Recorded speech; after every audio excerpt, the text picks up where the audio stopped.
Oh, it's Chris Smoove, baby. I'm getting recognized in this game. But I want to talk about NBA 2K14 and how lazy the developers are this year. I've got a few topics to discuss, so use the timestamps in the description to skip ahead. First, we have to discuss crews. 2K finally released all the info for crew mode in NBA 2K14, so I'm going to leave a link to that in the description in case you want to check it out yourself. The version of crew mode that's going to be in NBA 2K14 is not enough. Crew mode first appeared in NBA 2K10, and NBA 2K10 was released in 2009. So when you bring back the mode in 2013, it needs to be at least as good as it was back then. And actually, it should be better because you should be building on that. You bring it back and then you build on what you had before. But this version isn't even as good as the version that came out in 2010. And the funny thing is that the laziness with 2K started in 2K11 because 2K10 crew was actually a little bit better than 2K11 in certain aspects. In customization, because if you remember in 2K10 you could have your own custom colored court. It would match your jerseys of your team. And then in NBA 2K11 everybody had the same court. It was that weird white and yellow court.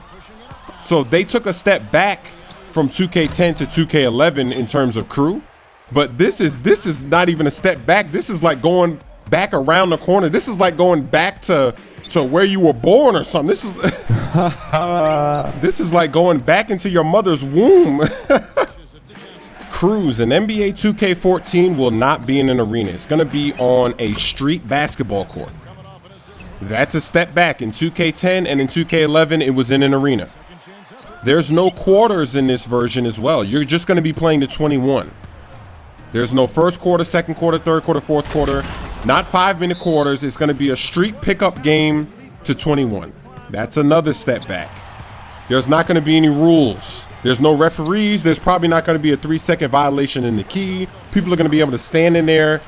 This is not crews. This is laziness. Because in 2009, they had a version that was way better than this. So there's no excuse that they can't make it at least as good as it used to be. There's no excuse. That's just laziness on the developer's part. And the funny thing is, according to the community team up members that went there, 2K wasn't even going to have a 5v5 version of this mode. They were just going to slap on a 3v3 crews and let that fly. They thought that that would fly, but the team up members let them know. They said, nah, that's not going to fly with the community. You have to get a 5v5. So if it wasn't for the team up members, there would only be a 3v3 version of this mode. So that again shows the laziness of the developers because they thought that they could just get away with 3v3. Next, I want to discuss the leaning layup cheese. I thought that the leaning layup cheese was not in the game, but recently IGN just posted a video about the LeBron Path to Greatness mode. And there's a leaning layup cheese happening at around the 14-minute mark. So I'm going to leave a link in the description to that video as well so you can see. Now, the good news with this is that it doesn't occur as often because in that live stream with Ronnie2K and LD2K, we didn't see one leaning layup cheese, but clearly here in the video, it's still there. So it's still in the game. Now it's just a matter of how often is it going to trigger. But really, it shouldn't be in the game in the first place because nobody in the NBA does that. Nobody leans back when they're doing a layup. It shouldn't be there, but it's there. So that's laziness again being shown. But what I'm about to talk about right now is just going to confirm how lazy the developers really are.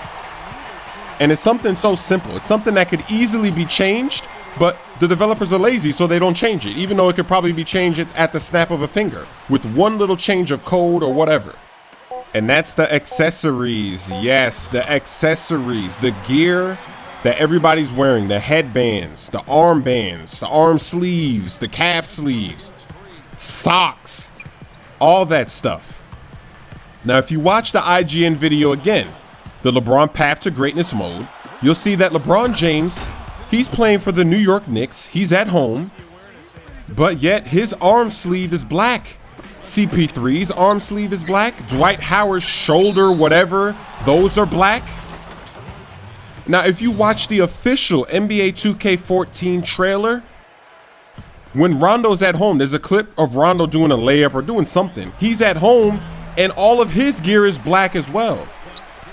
Now, like I said before, this is something that could easily be changed. This is just something as simple as a color. Yet 2K didn't change it. And it's been like that for years. Every 2K has been like that. Sometimes players are on the road, they're wearing white socks. Or sometimes they're at home, they're wearing black socks. Or their knee pads, their pads are the wrong colors.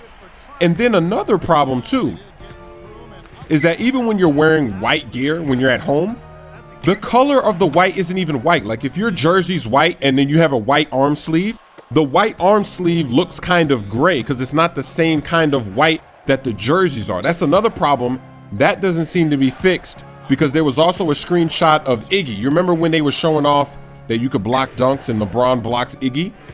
It looked like the sleeve that Iggy was wearing, which was white, it didn't look white. It looked like it was the gray version. So there's little things like this that aren't being changed from game to game. So how do you expect them to change the major problems like rebounding? The rebounding looks exactly the same in this game. I don't think they tweaked the rebounding. We saw it in the live stream and all the gameplay we've seen.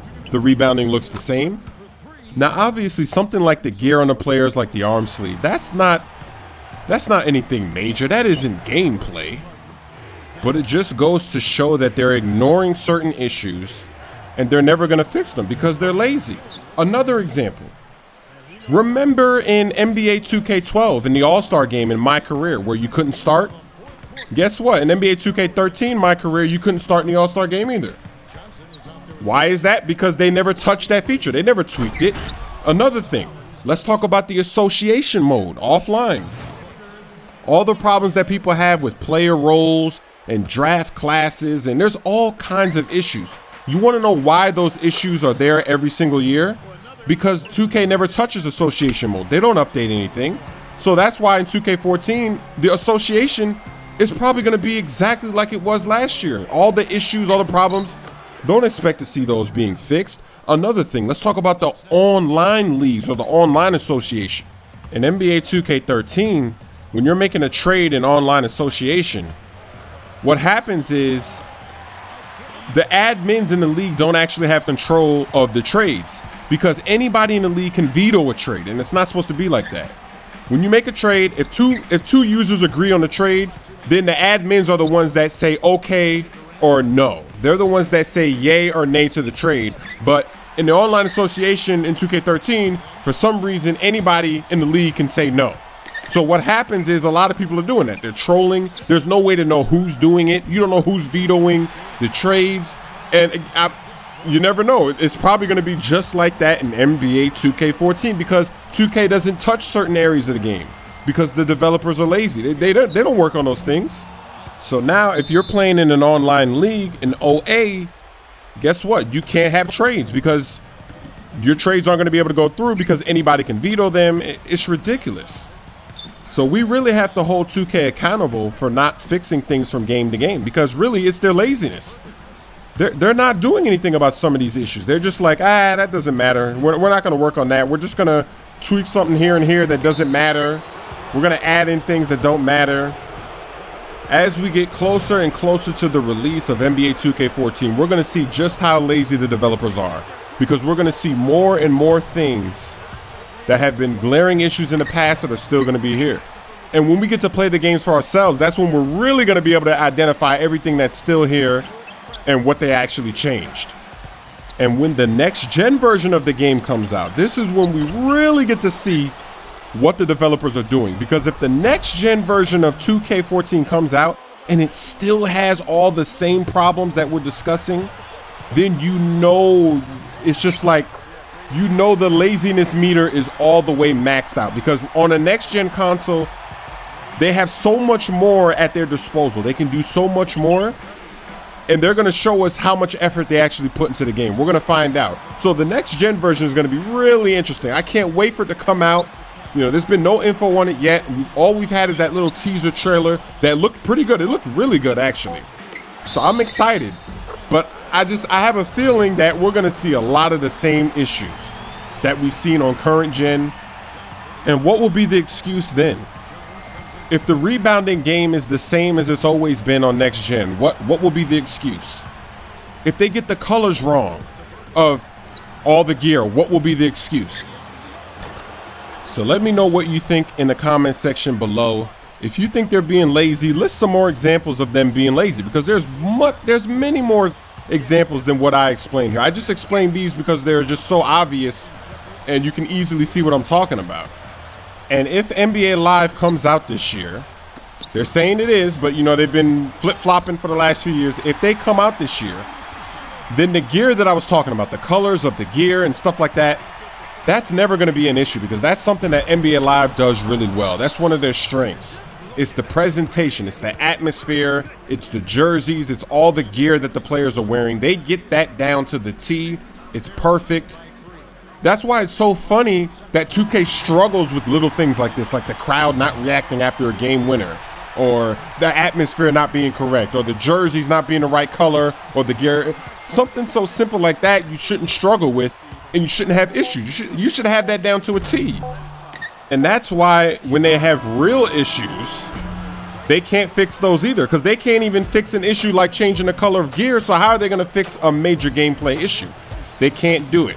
So I hope you enjoyed the gameplay. I hope you enjoyed the video, the commentary. I got more coming out soon, so stay tuned.